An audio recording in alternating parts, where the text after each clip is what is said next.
Hi, my name is Thomas Balch, and today I'm going to be talking about why millennials have been shifting towards more fringe aligned ideologies. So, this all started a few months ago, back in January of 2019, when I read an article in the USA Today about the reasons why younger people in our generation were voting for leaders such as Donald Trump and Bernie Sanders, who have very eccentric ideas and policies that they want to push forward. Bernie with his free college and Trump with his wall and that sort of thing. So when I was reading the article, it actually reminded me of a time back in 2016. I was a freshman at Virginia Tech at the time, and I was in a chemistry class, and the professor asked us, how many of you were going to vote for Donald Trump? And out of the 300 and so odd people, about 200 raised their hands. And then he asked, who voted for Bernie Sanders? Or who likes Bernie Sanders? And about 75 people raised their hands. And then he asked, who voted for Hillary? And only about 10 people raised their hands, which, Virginia Tech. But it kind of showed me something that a lot of us younger generations are shifting towards more eccentric leaders.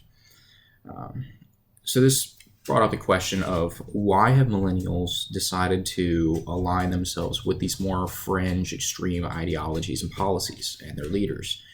And I came up with three hypotheses. Now, the first hypothesis is polarizing news media, such as Fox News and CNN, has put a fear in the minds of millennials, causing them to vote in the extremes. Now, I chose this because there's been a lot of research on news media, and in political science we're always taught not to trust Fox News and CNN, MSNBC. Don't trust the first source because it's always going to have some sort of bias with it.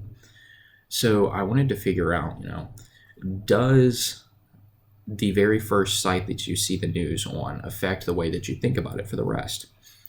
So one of the things that I was going to be looking at was, does the person only trust one news media source, and how do the different news media sources affect how they view the world? And so Fox News, you're always going to have a more conservative view. CNN, you're going to have a more liberal view. So that was something that I wanted to see. And the second hypothesis was millennials resent the low prospects of successful lives compared to their parents and grandparents. And this came after I was doing some research. I found a lot of articles about low prospects for the future and low prospects for retirement and career opportunities, advancement, that sort of thing. So I wanted to delve in and figure out, what fears do millennials have when it comes to this, and is this causing them to shift to the extremes? Because a lot of the research that I was finding was that there's actually a fear that stress is causing millennials to shift towards policies that are out of the norm, because the norm hasn't been doing what's right for them. So if things aren't doing right, you change it up. And these new leaders and their extreme ideologies, their fringe policies, are giving the millennials just that. Now, the third hypothesis is the one that I wanted to focus on the most, and it's millennials are growing up in a time of extreme controversial topics such as terrorism, LGBTQ rights, gun control, and global warming, and this is causing them to shift towards extreme measures. And not a lot of research has been done on this, so I really wanted to focus on it. But what I found was a lot of the articles post about how terrorism affects the economy, or how LGBTQ rights affects the sociological aspects of the older generations, but not a lot of people talked about the millennials. And so this hypothesis was me trying to figure out, since the millennials are the ones growing up during all of this, and it's all we've ever known. For instance, the war on terror started in 2003. It is currently 2020, so it's been going on for almost 17 years in total.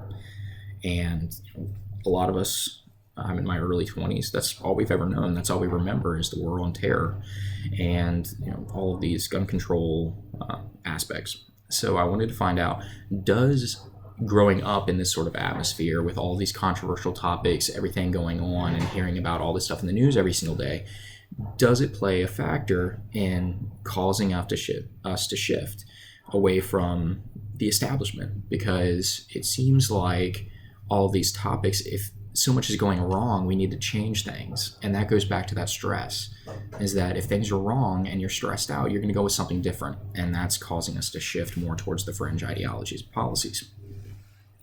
Now, the literature, there actually wasn't a lot of literature on millennials.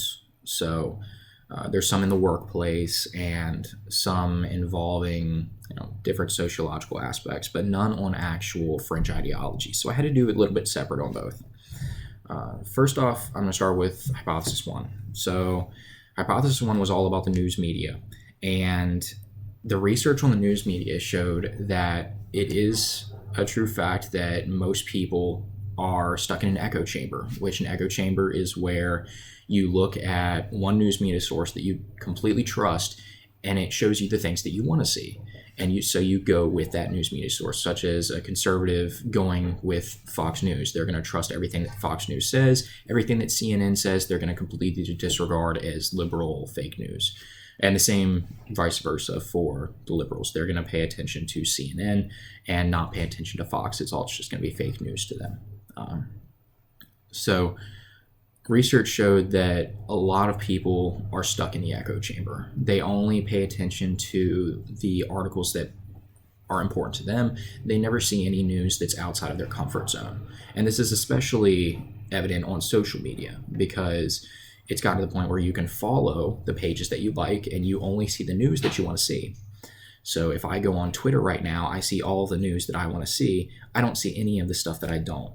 And that's causing an even more extreme shift, because we're not getting, the full news articles such as, weather, local news, national news, all of that. We're only seeing what we want to see.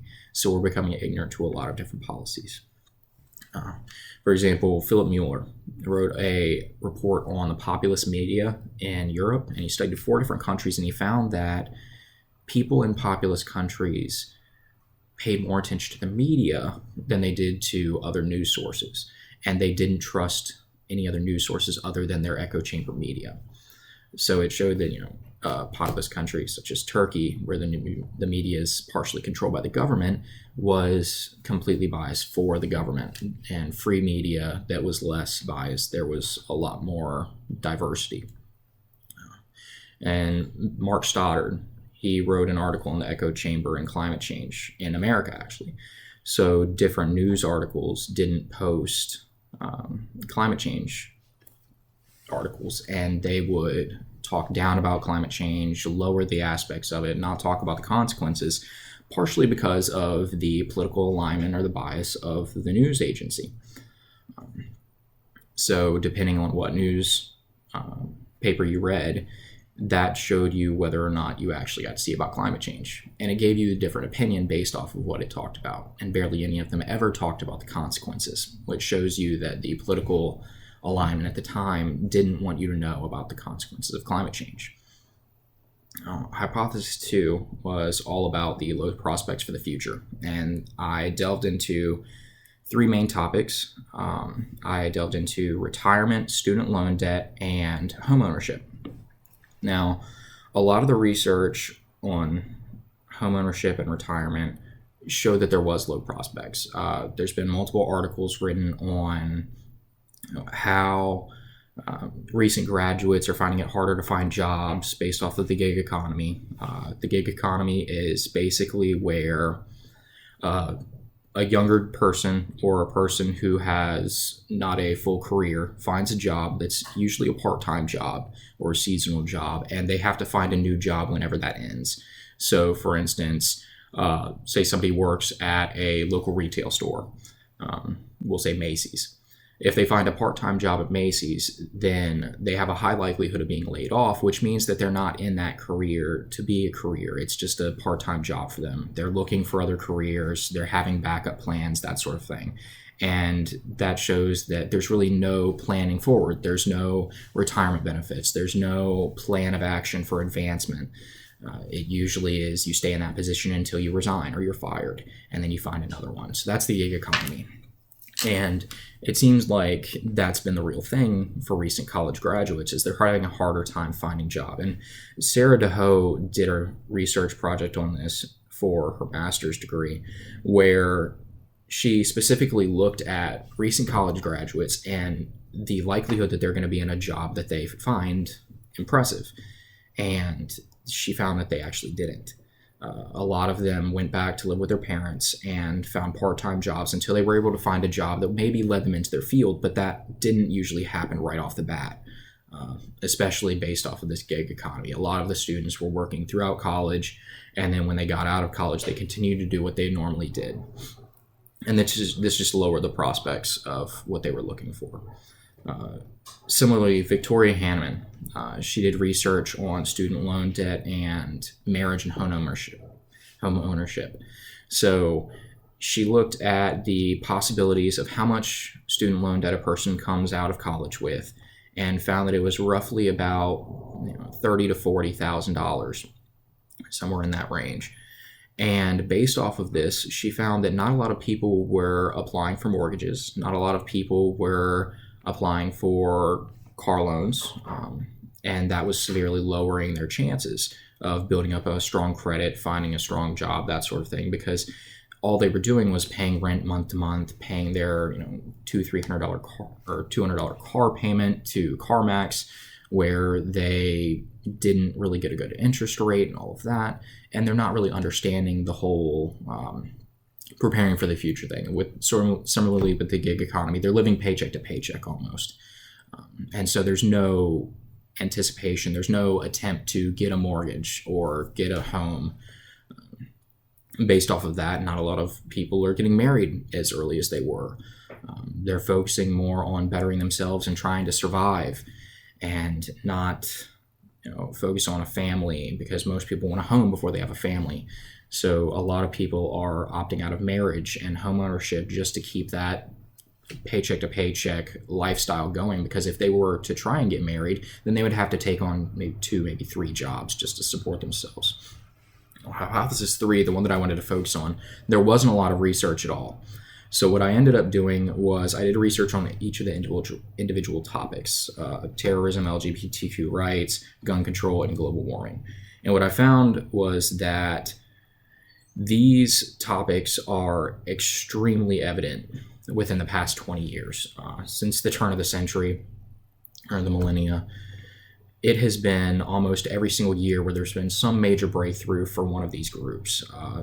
Terrorism in the early 2000s with 9/11, LGBTQ rights with the Supreme Court cases supporting marriage and adoption. You've got gun control with the Sandy Hook shooting. I actually did research on that starting back at Columbine in the 1990s. So that's been a very evident part of our lives, and we've been trained since we were young to have intruder alerts and active shooter scenarios in many school systems now. So that's something we've had to grow up with, and that's a fear of ours, similar to the nuclear attacks and nuclear tests that children had to go through back in the Cold War. And another thing is global warming. We've seen a lot of shift towards more green policies. For example, California has their own automotive policies that they have to follow, and car owners have to make special cars just for California. They call it California standards. And then there's the Paris Climate Accords, which we've recently backed out of, multiple other international agreements and that sort of thing revolving around global warming. And we've seen, especially within the past couple of months with this whole coronavirus thing, that a lot of places are publishing articles saying that the global warming effect is going down. And this is a severe indication that we were a threat to it, or at least my news media is. So echo chamber. That may not be the case, but that's the news media that I've been getting. So it seems like every single day we learn about a new extreme event going around the world. The Uyghurs in China, the massacre in multiple schools, or shootings, concert shootings. I mean, global warming, ice caps melting, and whether that's true or not, and scientists saying it's true or not true. But the point is that these things are affecting us. And I wasn't able to do research on this, unfortunately, but I do believe that given the opportunity, we would find a significant correlation between these events and the stress that it's putting on millennials. And I think that the stress is what's mainly causing them to shift to these fringe ideologies and policies. So what I've been saying all along, if things aren't going the way that we think they should, we want to change them. And staying with the establishment, such as Hillary Clinton back in 2016, or some of the candidates that are running right now for the new 2020 presidential election, they might not give us what we're looking for. So a lot of us are shifting towards policies such as Bernie, who is significantly sympathetic to our cause. He's advocating for low college tuition, free college, and multiple social programs that might help us get on our feet and out of this gig economy. And then Donald Trump, while he may not be advocating for those things, he is talking about building a middle class. And since most of us are in the middle class in our first world economy, we're looking to build ourselves up. That gig economy could also be helped by building the middle class and helping them out. But I think that his eccentricity, the fact that he's not part of the establishment, he's never been a politician, was one of the reasons why he was elected in 2016, and it's why he stands a good chance of running a really good race in 2020. So it'll be important to see how things go now that Bernie Sanders has actually dropped out, because you've got Joe Biden, who's more along with the establishment, and then you've got Donald Trump, who's more along with the eccentricity that I've been talking about, that the millennials are shifting towards. So the 2020 election will be very interesting to see based off of what my research would have said. So I'm disappointed that I wasn't able to do it. However, I do think that it's an interesting topic, and I might look at it in the future. Thank you very much. Bye.